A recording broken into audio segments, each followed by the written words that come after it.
When I was teaching in studios, I really enjoyed, I would make a joke about it when students come in. I would say, grab a shopping trolley and you're going to want a bolster, 2 blocks, a belt, a blanket, and just put them all in your cart and take them in. I felt much better as a teacher with students having a plethora of things around them to pick and choose from in their class. And if they didn't need them, fine. But if they did, they were there. And I really enjoyed watching people experiment with the props, using a block at a different height, or going off road with what I'd instructed and finding a very unique, tailor-made way for them to get into their glutes, for example, or to get into their back tissue. I love that because to me, it's this aspect of autonomy that completely lights me up. For a really long time, yoga's been so prescriptive and cued in a very, very particular manner. And we're only just now starting to find out that there's a whole lot of different ways that we can come into a posture.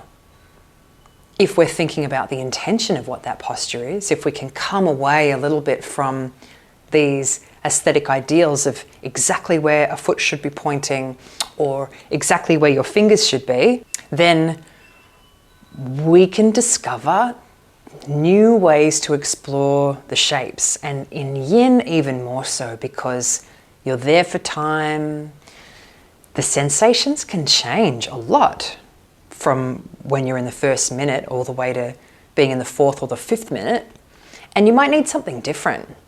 So I will always find that if I come into something like half pigeon or a shape that is intended to target my glutes, after a little while, mostly the sensation that I can feel is more compressive in the hip joint.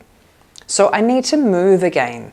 I need to find the next layer of that soft tissue experience because that's what I want from my time in the shape.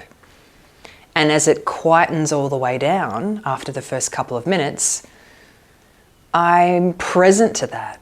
And as I'm present to that and paying attention, I've got to go find it again. And I'll find it with my trunk in a slightly different position, or I'll find it with my props in a slightly different position, and then I'll settle in for the next bit of time.